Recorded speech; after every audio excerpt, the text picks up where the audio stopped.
Alright, so for this part of the video, I'm going to be trying to replace the memory chip with a TSOP package instead of a BGA package. Now I saw that someone used a different BGA package, a 32 gigabyte module, that was like totally different, and so it didn't come from China, so it got there faster or whatnot, and that worked for them. However, DigiKey for some reason took a really long time to add the part to my order. They need to make a quote. I couldn't see pricing or availability on the page. Anyways, it was annoying. I didn't feel like waiting. But I also figured it's worth the $10 to experiment. So I actually already took off the BGA package. And I did actually rip off one pin, one in from the corner there. However, that pin is apparently not connected. Most of these pins actually are not connected normally. So what I did instead, so for the sake of experimentation, because especially you can see the silk screen on this board, unlike some of the others, it's a dual spot. So it's BGA or 48-pin TSOP on the outside. And that means that there's no real good outline to show you where the BGA package needs to be lined up, and so it's pretty tricky. I was just practicing with the old chip. Also, I'll mention, this board takes a crap load of heat, just because it must be so many layers, and it must have like a really big or two big copper ground planes. I had to have my hot air station set to 400 degrees, so be very generous with the heat. Not too much, obviously, but take your time with that BGA chip. So here we have the 32 gig Micron TSOP package. And that looks like it should line up on there pretty nicely. Looks like it's about the right width and number of pins. So there is a little dot on the upper left hand side of the silk screen right there to tell you where pin 1 is. So I'll see if I can film soldering it in here or not. It's going to be kind of tricky. But I'm going to solder this in place, and then I'm going to see if, interrupting U-boot, if I can actually see this memory chip. Because I know a lot of you guys out here that have this issue won't have a hot air station, and it's honestly probably not worth buying a $70 hot air station and chips to try and mess around with it. But lots of people will have decent quality soldering irons, and if you can just use like a hot air gun or something to remove that BGA chip, and then you can put in a TSOP instead, it'll be way easier to solder, way less finicky, and way less chance of messing it up. I only ordered one. Maybe I should have ordered two. I didn't feel like spending $20 on this. Okay, this is definitely a tricky filming angle, and you won't be able to see much. It would be easier with the motherboard out of the case, that's for sure. But that's going to take quite a while to do.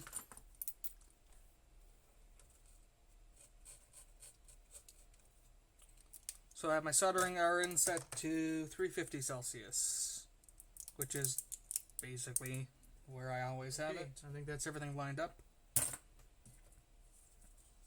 Now I will very, very carefully and delicately... fuck. Okay, that did not work. It's definitely being stubborn, that's for sure. I'm hoping I can do this without having to use the hot air station.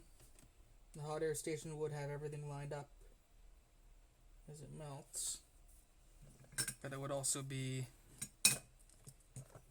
fairly tricky. Oh, that's far too much flux. Okay, so that is soldered on with everything lined up, and there are just some solder bridges I'm going to have to take care of.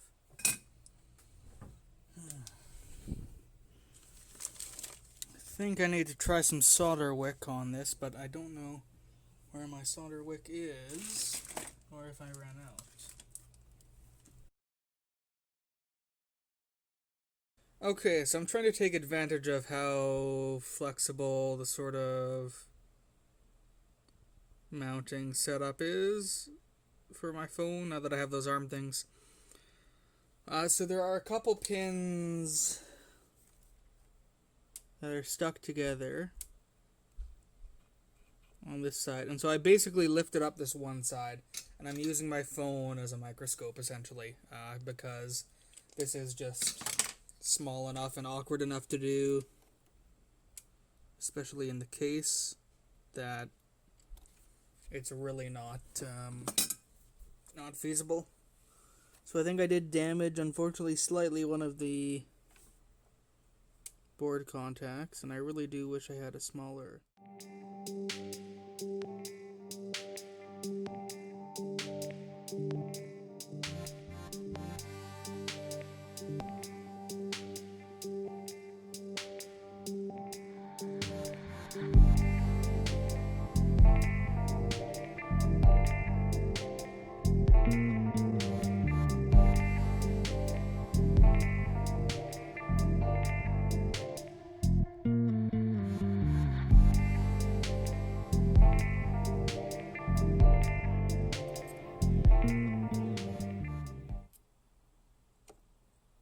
Oh, no. Okay. Ah.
Okay, so there is basically everything on there. There is a damaged pad over here, unfortunately. Let me go check what that would be. Okay, so I think I got lucky. There are 2 not connected pins, and then there's like 4 DNU pins, do not use. They must be left floating. That's for a different chip to this one, but we might have lucked out there. So I'm gonna swap the board around, take a close look at the other side now like this. And so yeah, my setup, the phone is like right in the way of the motherboard right now, so I can't even access it barely, but...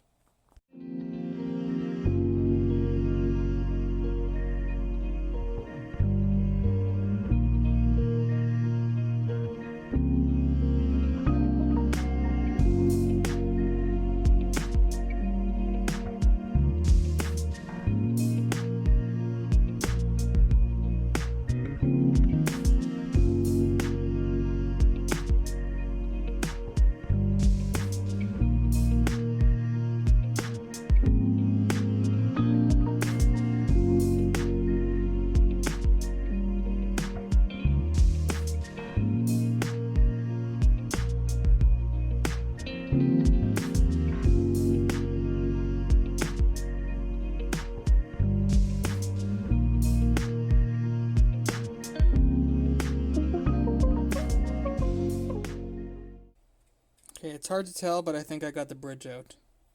So I think at this point, all that's left is to try powering it up. So I'm going to offload this footage, and then I'm going to record and see if this works. Okay, so I have serial wired up. I don't know for sure if the RX and TX are right or not. But yeah, we're going to see if this even works. First I'm going to see if I get a serial anything.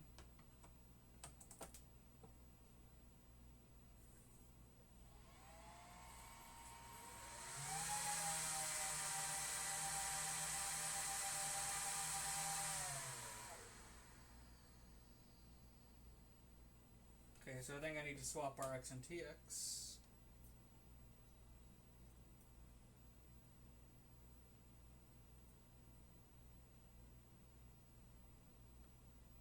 Okay, there we go. Oh, it's pulling an SD card for a state change.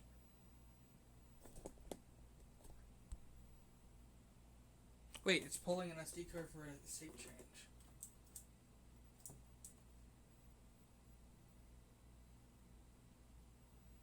No bootable IDRAC found.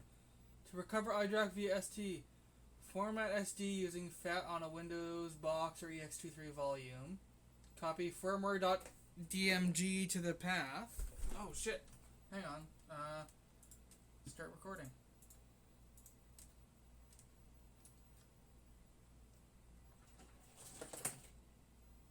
Okay, so it's pulling the SD card. So maybe it's not formatted right. Hang on. It's a 1 gig SD card. So it's hang on.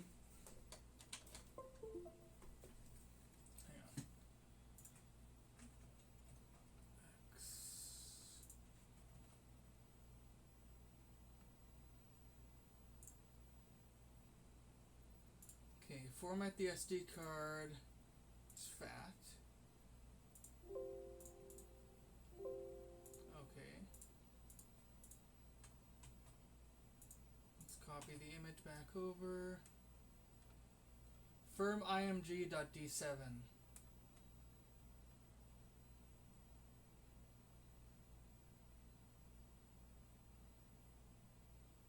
Do I have like the F capitalized or something? I don't.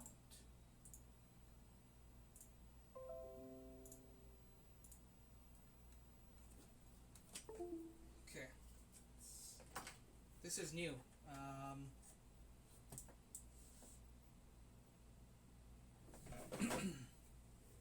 It should be the right image.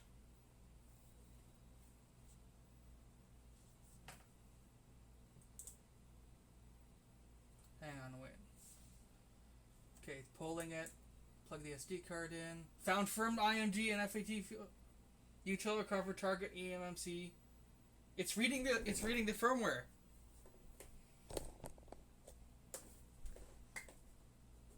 It's doing it automatically.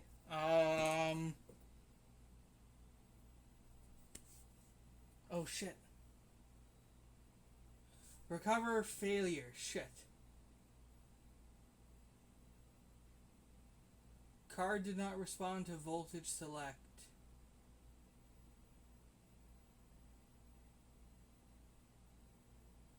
So what does that mean?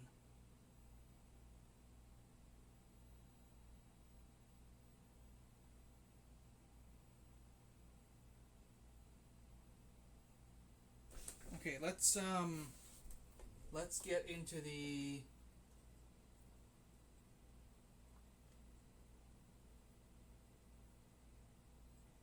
hang on, I want to get into the regular boot setup. This is new though. I don't know if I've seen anyone mention this.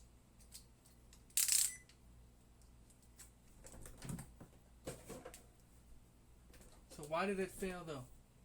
Clear kernel something, eMMC, block size, 0x200 something, 512. Wait, total bytes, X amount.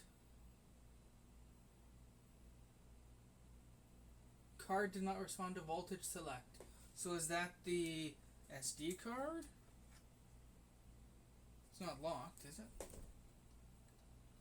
I'm pulling for SD card change. Oh, fuck.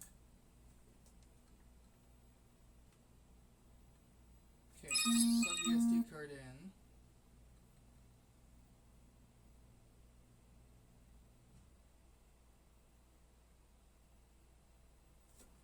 So it reads the file. So let's see if changing that write protect slot does anything. But it's... From GT7 might be bad. Card did not respond to voltage select. This is the only SD card I have. I have really high capacity micro SD cards. I don't think that's what I need. So hang on, let's...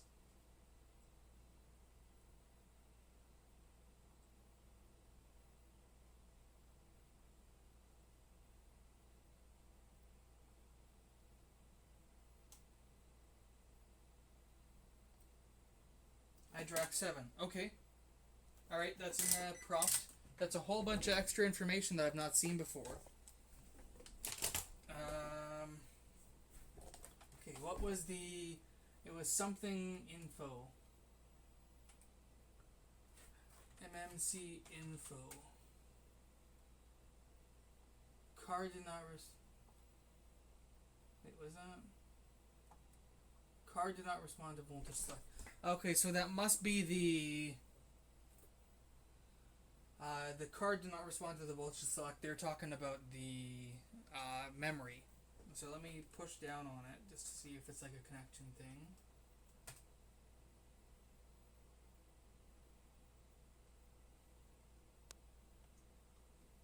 So there was something about flash utilities though, because maybe it's because it's NAND flash. Maybe that's why it's not working.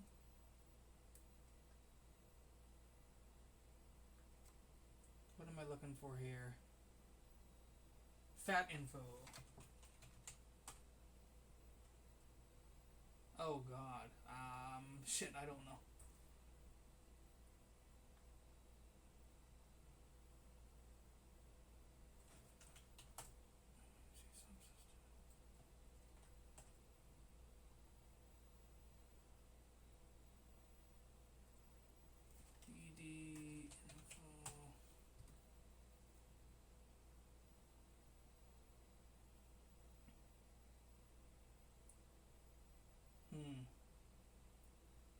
Okay, so yeah, I don't know if this is because it's NAND memory instead of the MMC. I'll see if I cut back to this video or not. I don't know if it's because it's NAND memory and not MMC. Maybe that's the problem why. I'll take a close look at this afterwards just to double check pins and things like that. Although I don't think that's a problem. I think it might just not work with this memory. But I did get a whole new boot process where it's actually polling for an SD card state, and then it tries to write to the MMC memory but doesn't. So I don't know if it is the way, like if this MMC memory is not interchangeable with this TSOP package. I'm not sure if that's the case. I'm gonna edit this video together. I'm gonna post it. This is some really cool new information about it. It did not get me anywhere yet today. I don't know if it's because like a thing is damaged on the board. I should have been using the camera to solder. That would have been better. Yeah, but this is cool. This is like new stuff that nobody's seen yet, as far as I can tell. So if anyone out there has a motherboard with the same issue, if anyone in Canada specifically, because that would be easiest for shipping, if someone in Canada has a motherboard with the same problem as this, please get in touch. Messaging me on like WinRaid or Reddit would be a good way to find out, because I would love to have another donor board to test it out on. One where I'll be a little more careful this time. I'll buy another memory chip and I'll be more careful on this. But I'm having a lot of fun poking around at this, and I mean, if this is a good step towards a solution, then that would be great. And shipping for just the motherboard, I can't imagine it's going to be that much. So if someone has another motherboard that they can send me with the same issue from an R420, I don't have like an R720 or anything. Unless someone has an R720 with a screwed up MMC or a screwed up IDRAC that you want to mail me. I don't know how much shipping would be for that. Like, I'll pay for shipping on a motherboard, probably. It's not going to be too much. A whole server, I don't know. But this is really cool. So, I don't know if it's just because this is a different, like, totally different wiring or something. Yeah, with that white silk screen in the way, it's really hard to tell where the traces lead, if it's basically, like, mapped to the same pins or not. But yeah, we'll see if anyone has any theories about this, but this is really cool. Anyways, I'm rambling. Hopefully you enjoyed this part of the video. I do have the stuff from China coming. I can't order the BGA chips from DigiKey. They're not that expensive. Maybe I'll order 2 of those and another one of these NAND flash chips. But yeah, this is interesting. So a couple notes from editing, with thoughts processed in my head even more. If someone knows how to change the target for IDRAC to be, instead of eMMC, to be U_NAND, if someone knows how to change that, I didn't see anything poking around. If someone knows how to change it to U_NAND, then the NAND flash might be a workable option. But the default is the eMMC. So if we can find a way to use the UNAND as a target and set that as a default instead, then we can, I think, use the NAND flash instead of the MMC flash. The other thing I noticed is that there's a typer. A typo. Yeah, System Health ID button solid amber Durning recovery. So, good to know that these enterprise products also have typos.